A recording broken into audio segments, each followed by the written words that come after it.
Bonjour chers auditeurs désireux d'épanouissement.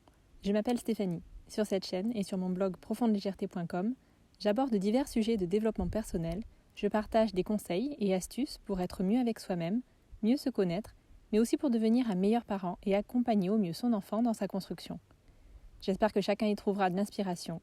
N'hésitez pas à vous abonner pour suivre les prochaines vidéos et à activer la cloche pour recevoir les notifications. Des repas équilibrés pour sa santé et des aliments sains pour qu'il grandisse bien. Oui, mais comment encourager son enfant à manger sainement sans se prendre la tête ? Pas toujours facile de lui proposer des carottes et de le voir faire la grimace, ou de cuisiner des brocolis et l'entendre dire « c'est pas bon ».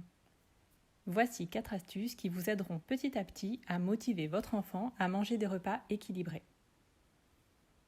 Faites participer votre enfant à la planification de repas équilibrés. Commencez par imprimer une fiche des fruits et légumes de saison et affichez-la dans votre cuisine. Choisissez-en une avec de jolis dessins, pourquoi pas avec des têtes rigolotes et souriantes pour donner envie à votre enfant et lui faire passer le message que ces aliments sont ses amis. Les visages rigolos marchent bien quand ils sont petits. À partir de 7-8 ans, les dessins enfantins fonctionnent moins bien. Mais avoir une jolie affiche représentant les produits maraîchers de saison pour chaque mois est la base pour motiver les récalcitrants. Vous pourrez ainsi lui faire choisir les fruits et légumes qu'il a envie de manger cette semaine. En faisant cela, vous l'impliquez et vous donnez de l'importance à ses envies. Si votre enfant se sent écouté et impliqué, c'est un premier pas. S'il vous demande des tomates en plein hiver, vous pourrez revenir à la fiche des produits de saison et lui expliquer que certains aliments sont faits pour être mangés à une saison bien précise et que c'est en cette période qu'ils sont les meilleurs en goût et en apport pour son corps. Vous pouvez aussi le faire participer plus largement à la planification des repas de la semaine. Par exemple, le week-end, prévoyez vos repas pour les prochains jours et demandez à votre enfant de choisir 1 ou 2 repas.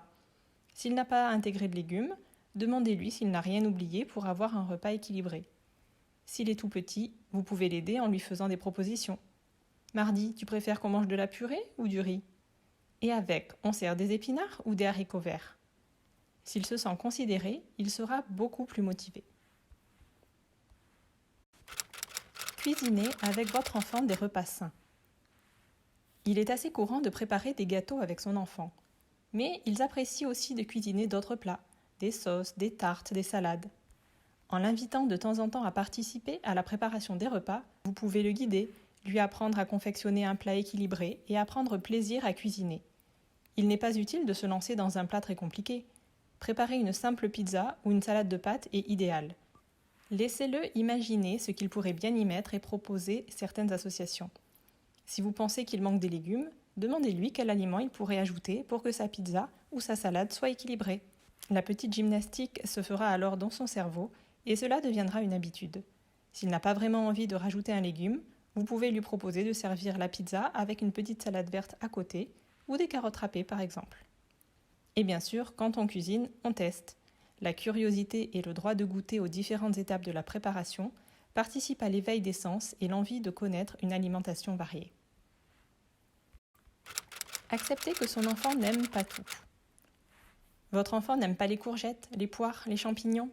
Eh bien, ce n'est pas grave. Après tout, chacun ses goûts. Encourager son enfant à manger sainement ne veut pas dire le forcer à avaler quelque chose qu'il n'aime pas.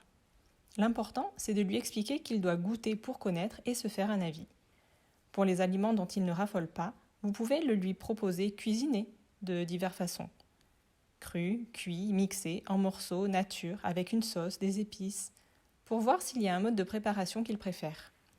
Mais s'il ne l'aime vraiment pas du tout, inutile de le forcer, cela ne fera que le bloquer.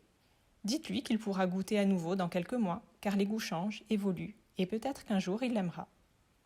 Le respect est la clé qui fera que votre enfant se sentira en confiance pour goûter et dire honnêtement ce qu'il aime un peu, beaucoup ou pas du tout.